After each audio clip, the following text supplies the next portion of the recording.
एखाद्या वेळेस घरामध्ये कोणत्याच प्रकारच्या भाज्या अवेलेबल नसेल आणि स्वयंपाक करायचाही कंटाळा आला असेल, तर अशा प्रकारची रेसिपी मी नेहमीच बनवत असते. ही रेसिपी बहुतेक मी संध्याकाळच्या वेळेला बनवत असते. अतिशय झटपट होणारी रेसिपी आहे. अगदी 10 मिनिटात आपण ही रेसिपी बनवून खाऊ शकतो. तर ही रेसिपी फक्त संध्याकाळच्या वेळेस नाही, तर तुम्ही सकाळी नाश्त्यासाठी किंवा मुलांना टिफिनसाठी पण ही रेसिपी बनवून देऊ शकता. अतिशय सोपी आणि एकदम 10 मिनिटात बनणारी रेसिपी आहे.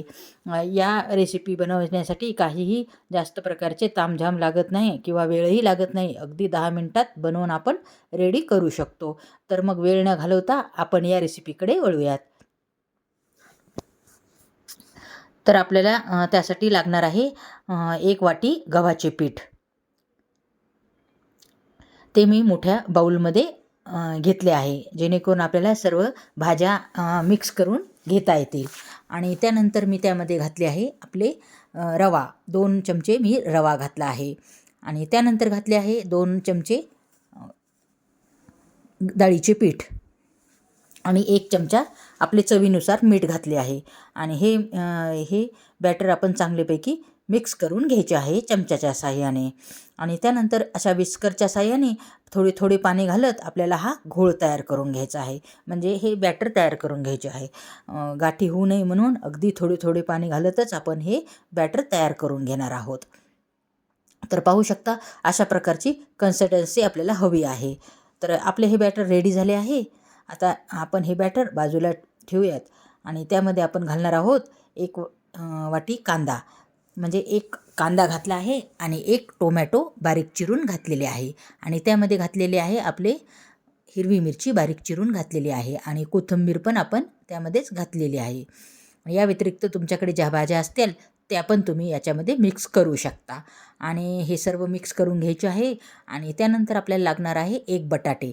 त्यावरची साल काढून मी खिसणीच्या साहाय्याने मस्तपैकी बारीक खीस करून घेतलेला आहे. आणि हा आपला खीस पाहू शकता रेडी झाला आहे. तर हा खीस आपण आपल्या या बॅटरमध्ये मिक्स करून घेणार आहोत. तर हा खीस आपल्याला धुवायची गरज नाही आहे, कारण आपण बटाटा धुवून घेतलेला आहे. तर आपला हा खीस रेडी झाला आहे आणि आपल्या या बॅटरमध्ये आपण मिक्स करून घेणार आहोत. त्यामुळे या पदार्थाची चव द्विगुणित होते. तर हे बॅटर आपण चांगल्या प्रकारे आता मिक्स करून घेणार आहोत. आणि यानंतर पण आपण काही पदार्थ यामध्ये घालणार आहोत. जसे की आपण घालणार आहोत जिरे पूड आणि 2 चमचे तीळ घातलेले आहेत. आणि त्यानंतर आपण मस्तपैकी सर्व मिक्स करून घेणार आहोत. तर कन्सिस्टन्सी आपल्याला एकदम परफेक्ट झाली आहे आणि आपले बॅटरही अगदी मस्तपैकी तयार झालेले आहेत. त्यानंतर मग गॅसची फ्लेम मी चालू केली आहे आणि त्यावर मी आपले पॅन ठेवून घ्यायचं आहे आणि त्यावर 2 चमचे तेल घालायचे आहे. म्हणजे आपला हा पदार्थ खाली चिटकणार नाही, मस्तपैकी अलगद निघून येईल. आणि अगदी आपल्याला पातळ करायचे नाही आहेत, तर आपल्याला हे जाडसर करायचे आहेत. तर पाहू शकता अशा प्रकारे जाडसरच आपल्याला हा पदार्थ करायचा आहे. अगदी छोट्या साईजमध्ये पण तुम्ही अशा प्रकारे करू शकता. आणि वरची साईड सुक्की झाली की लगेच आपल्याला थोडे तेल सोडून घ्यायचे आहे. तेलावर छानपैकी खरपूस हे भाजले जातात. आणि खालच्या साईडने भाजले की लगेच आपण उलट करून घेणार आहोत. पाहू शकता किती मस्त असा आपला ब्राऊन कलर आला आहे. अशाच प्रकारे दोन्ही साईडनी पण आपण छानपैकी भाजून घेणार आहोत. भाजायला थोडा टाईम लागतो, पण छानपैकी शेकून घ्यायचे आहेत. हे बघा आपले रेडी झालं आहे. तर हे आपण काढून घेत आहोत. त्यानंतर आपण डबल तेल थोडं सोडणार आहोत आणि आपले बॅटर 1 ते 1.5 पळी आपण हे बॅटर घालणार आहोत. आणि पहिल्यासारखेच आपण आपले दुसरे पण रेडी करून घेतलेले आहेत. अगदी पातळ न करता अशाच प्रकारे जाडसरच आपल्याला हे करून घ्यायचे आहेत. आणि दुसऱ्या साईडने पण छानपैकी मी हे खरपूस भाजून घेतलेले आहेत. तर पाहू शकता हा दुसरा पण आपला रेडी झाला आहे. छानपैकी खरपूस भाजला गेला आहे दोन्ही साईडने पण.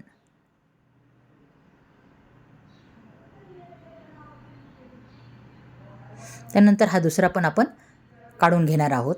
प्लेटमध्ये. हे पहा, अशाच प्रकारे सर्व मी आपले करून घेतले आहे. 4 ते 5 ह्यामध्ये एवढ्या घोळमध्ये रेडी होतात. तर हे तुम्ही दह्यासोबत सर्व करू शकता.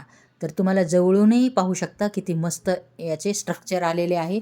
पाहता क्षणी खावेसे वाटत आहेत. टेस्टला तर अप्रतिमच आहेत आणि टाईम पण लागत नाही आपल्याला ही रेसिपी बनवण्यासाठी. अगदी 10 मिनटात आपण ही रेडी करू शकतो. तर संध्याकाळच्या वेळेला अशा प्रकारची रेसिपी तुम्ही नक्कीच करून खाऊ शकता. अगदी झटपट होणारी ही रेसिपी आहे. तुम्हाला कशी वाटली ही रेसिपी आवडली असेल तर चॅनलला लाईक आणि सबस्क्राईब करायला विसरू नका. अशा छान छान रेसिपी मी तुमच्यासाठी नक्कीच घेऊन येत जाईल. तर तुम्हाला कसा वाटला व्हिडिओ? आवडला असेल तर लाईक आणि सबस्क्राईब करायला विसरू नका. पुन्हा भेटू अशाच एका नवीन रेसिपी